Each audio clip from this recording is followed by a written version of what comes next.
ফিরতে দুইটি শব্দের জিকির করুন, সম্পদের অভাব হবে না। আল্লাহ পাক রব্বুল আলামিন আপনাকে সম্পদ দান করবেন, এটা আল্লাহ পাক রব্বুল আলামিন পবিত্র কোরআনুল কারীমের ভিতরে নিজেই বলে দিয়েছেন। সুতরাং আমরা অনেকেই অভাবের ভিতরে আছি, অনেকেই কষ্টের ভিতরে আছি, অনেকেই দুঃখ কষ্টের ভিতরে জর্জরিত, অনেকে ঋণের বোঝা নিয়ে দুশ্চিন্তার ভিতরে আছেন, টেনশনের ভিতরে আছেন। যত ধরনের টেনশন আছে, যারা ফ্রাস্ট্রেটেড পিপল, তাদের জন্য এই দুইটি আমলের কথা বলবো।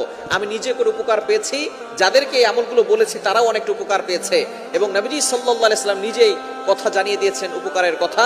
আল্লাহ পাক রব্বুল আলামিন নিজে বলে দিয়েছেন। আপনি চলতেছেন ফিরতেছেন, ওযু ছাড়াও আপনি আমলগুলো করতে পারবেন।